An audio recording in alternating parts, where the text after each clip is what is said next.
And you can get the pattern-seeking, humans are pattern-seeking animals, still see the face because we're programmed by evolution to see faces. Faces are important for us socially. Like, we have a tendency to see faces. This is the face on Mars, which was in 1976, so there was a whole movement to get NASA to photograph that area because people thought this was monumental architecture made by Martians. Well, it turns out here's the close-up of it from 2001. If you squint, you can still see the face. And when you're squinting, what you're doing is you're turning that from fine grain to coarse grain. And so you're reducing the quality of your data. And if I didn't tell you what to look for, you'd still see the face because we're programmed by evolution to see faces. Faces are important for us socially. And of course, happy faces, faces of all kinds are easy to see. You can see the happy face on Mars there. If astronomers were frogs, perhaps they'd see Kermit the Frog. Do you see him there? Little froggy legs. Or if geologists were elephants. Religious iconography discovered by a Tennessee baker in 1996. He charged $5 a head to come see the nun bun until he got a cease and desist from Mother Teresa's lawyer. Here's Our Lady of Guadalupe and Our Lady of Watsonville, just down the street, or is it up the street from here? Tree bark is particularly good because it's nice and grainy, branchy, black and white, splotchy, and you can get the pattern-seeking. Humans are pattern-seeking animals. Here's the Virgin Mary on the side of a glass window in Sao Paulo. Here's the Virgin Mary made her appearance on a cheese sandwich, which I got to actually hold in a Las Vegas casino, of course, this being America. This casino paid $28,500 on eBay for the cheese sandwich. But who does it really look like? The Virgin Mary? Has that sort of puckered lips, 1940s era look. Virgin Mary in Clearwater, Florida. I actually went to see this one.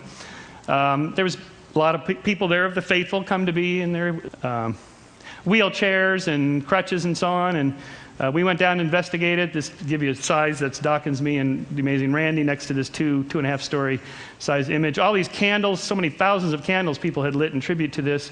So we walked around the backside just to see what was going on here. It turns out wherever there's a sprinkler head and a palm tree, you get the effect. Here's the Virgin Mary on the backside, which they started to wipe off. I guess you can only have one miracle per building. So is it really a miracle of Mary, or is it a miracle of Marge? And then I'm going to finish up with another example of this with audio. Still see the face because we're programmed by evolution to see faces. Faces are important for us socially. And you can get the pattern-seeking. Humans are pattern-seeking animals. Hi everybody, this is Sad for the Sad Truth. Some of you may have heard about Quebec Bill C62, which is the face covering ban that basically argues that if people do not show their faces, they cannot receive public services. And so, of course, the big debate that is taking place right now in Quebec is whether this is a discriminatory bill, since it obviously targets women who don the burqa or the niqab. So let me begin by first summarizing some of the positions that are argued by those who are against the bill. In other words, who think that having a bill that punishes people who don't show their face is a bad idea. So let me just kind of give you a rundown of these. So number one, in Quebec, we have freedom of religion. If these women construe these attires as part of their religious duties, we have no right to stop them. Number two, in Quebec, people are free. It is not up to the government to decide what women are or are not allowed to wear. Number three, this is just a piece of cloth. What's the big deal? How is this different from wearing a ski mask or a face scarf during the cold winter? Number four, Quebec is a feminist society. We believe in allowing women to dress in any way that they choose. The patriarchy is dead. We must grant freedom to all women, including those who choose to don the niqab and the burqa. Number five, while it is true that in Muslim majority countries many women are forced or coerced to wear Islamic veils, this is not the case in Quebec. Most women who wear it here choose to do so.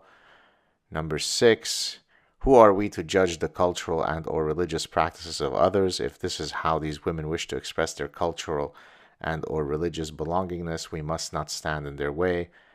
Number seven, there are very few women in Quebec who wear the niqab or the burqa. What's the big deal? In other words, why are we, making a big deal out of what ends up being a very, very small percentage of the population? And then finally, number 8, it is cruel and inhumane to disallow a woman from taking the bus in the cold of winter or from visiting a hospital because she is in a burqa or niqab. A tolerant society would never permit such a reality. Now, of course, I could offer specific rebuttals to each of these points, and maybe there are other arguments that have been proposed that I missed, but I tried to sort of jot down the ones that, the typical person who is against the bill would likely espouse. But here are my general thoughts on the matter. Quebec is a secular society that seeks to maintain religious neutrality. People have a right to practice their religion as long as it does not infringe on the right of others. This is why no sane secular society should ever permit for the collective practice of one's religion in a public square. Example, mass prayers on a street. This is why we do not allow the mass ritualistic slaughter of livestock on the streets. But these realities are perfectly acceptable in many places in the Middle East. The burqa and the niqab remove the identity of women from the public sphere. To any true liberal, this is hardly a sign of female empowerment.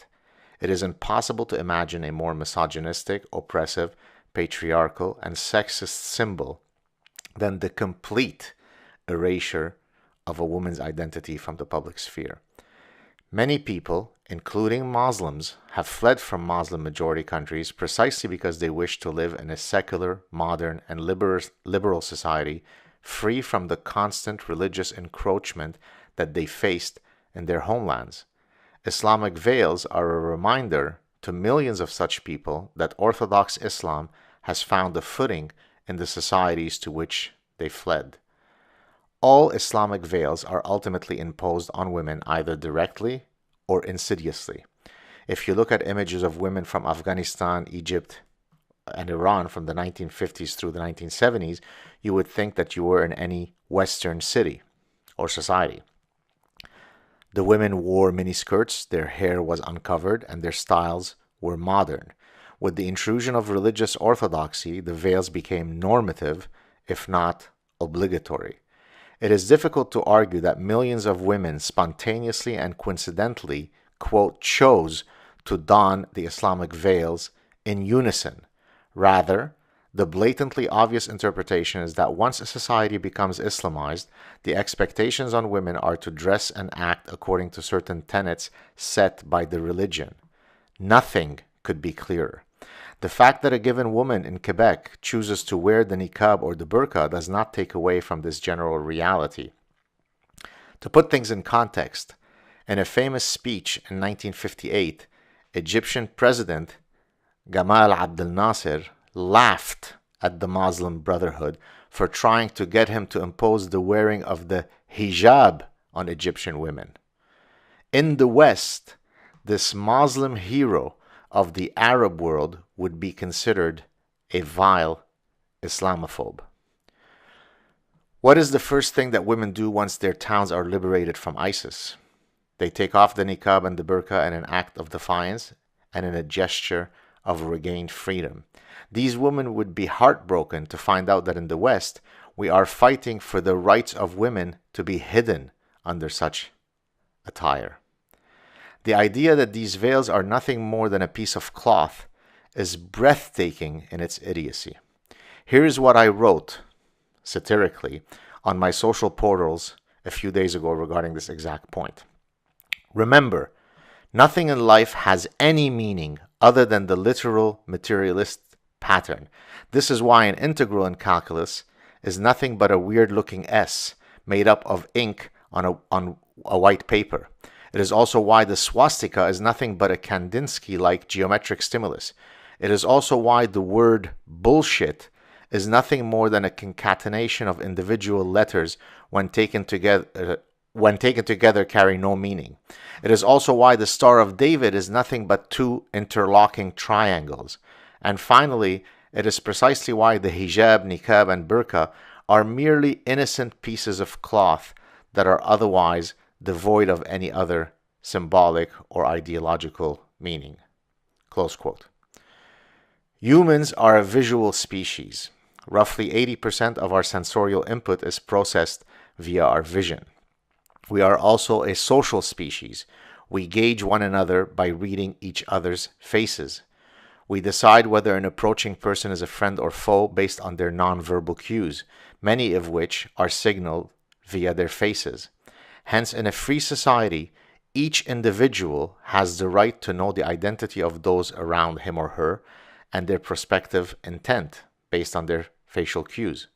This right supersedes a draconian religious right to have your identity erased from the public space. Your religious rights do not entitle you to make others feel unsafe or threatened. Being uncomfortable at the sight of a woman hidden under a black robe is hardly hateful. It is a very human response to an inhumane reality. All societies have the right to establish their acceptable rules of conduct. In the West, our foundational values are rooted in secularism, individual rights over religious tribalism, and modernity. We do not have to cede a single centimeter to any belief system whose tenets are inconsistent with ours. It is incumbent on immigrants to adapt to the values of the host nations that welcomed them and not the other way around. The debate that we are currently having is really best construed via a long-term lens. Suppose for a moment that the number of women in Quebec who are donning Islamic veils were to continue to increase. Are you able to predict what would happen to our freedoms? Would they be strengthened or weakened? Would women's rights increase or decrease? If tomorrow the demographic realities were to change such that Islam became the dominant religion in Quebec, would the folks who are currently fighting hard against the ban gain greater freedoms? If yes, then we should rush to further Islamize our society. If no, then we might want to reconsider our infinite tolerance. Here is what faux liberal and ostrich parasitic syndrome sufferer Professor Emmett McFarlane tweeted a few days ago. Quote, "Don't let people who support niqab bans pretend they're defending women. They're defending the state telling women what they can't wear," close quote. To which my response was, on Twitter, "Don't let people who support female genital mutilation bans pretend they're defending girls. They're defending the state telling girls that clitorises are cool." My point is not to argue for or against Bill C62. Rather, I'm imploring people to have a broader view of the issues at hand. Think beyond your noses. Expand your thought process beyond kindergarten level faux liberal feel-good platitudes. Do not succumb to temporal myopia. Think long-term. If you are a true liberal, it should be very easy for you to determine whether these attires are to be welcomed and protected in our societies or whether they constitute jarring symbols of misogyny and oppression. Thank you for listening. I hope that you have a good Sunday. Cheers.